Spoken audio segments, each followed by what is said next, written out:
Anchor journalist స్వేచ్ఛ బల్వన్ మరణం సంచలనం రేపిన సంగతి తెలిసిందే.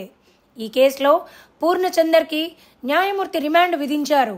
14 రోజుల జ్యుడిషియల్ రిమాండ్ విధిస్తూ న్యాయమూర్తి ఉత్తర్వులు ఇచ్చారు. దీంతో పోలీసులు పూర్ణచందర్ను చంచల్గూడ జైలుకి తరలించారు.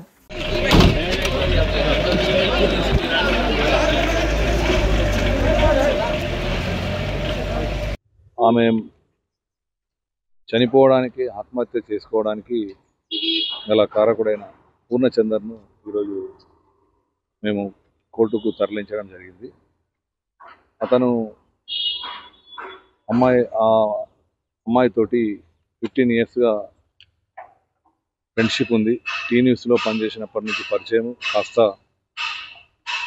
ఆమెను మ్యారేజ్ చేసుకుందామని అనుకొని ప్రపోజల్ పెట్టి ఆ ప్రపోజల్కు అతను భిన్నంగా ప్రవర్తించి ఆమె ఆత్మహత్యకు కారణం జరిగిందని ఇన్వెస్టిగేషన్లో ప్రైమాఫేసి ప్రూవ్ అయింది. అతన్ని ఈరోజు నిన్న అర్ధరాత్రి అతను పోలీస్ స్టేషన్లో సరెండర్ అయ్యారు ఎస్హెచ్ఓ గారి ముందు.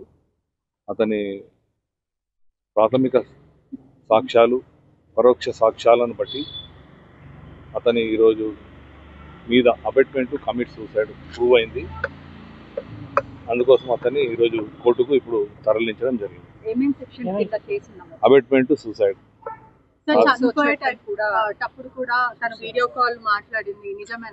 అది ఇంకా ఇన్వెస్టిగేషన్ ఉంది. Investigation could not be revealed. ప్రాథమిక విచారణలో ఉంది కాబట్టి ఏ విచారణ కూడా ఇప్పుడు రివీల్ చేయలేము. మీకు ముందు మళ్ళీ అన్ని విషయాలు మీకు చెప్తాం.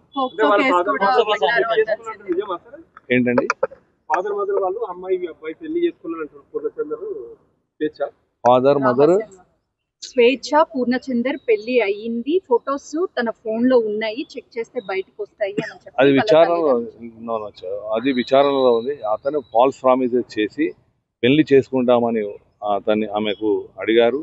అడిగి అతన్ని నమ్మించి మోసం చేసి అతను మరణానికి కారకులయ్యారు. అబెట్మెంట్ కమిట్ సూసైడ్ కింద కేసు రిజిస్టర్ చేసి రిమాండ్ తరలించడం జరిగింది. Case is under investigation. Will reveal the things later. స్వేచ్ఛ కూతురు స్టేట్మెంట్ ఇచ్చింది సార్, ఏ ప్రకారం కేసు నమోదు చేశారు? అది case under as for the చట్టం ఏదైతే ఉందో చట్ట ప్రకారం ప్రతిదీ జరుగుతుంది. మీకు ముందు ఇంకా చెప్తాం మీకు. Thank you sir. Thank you.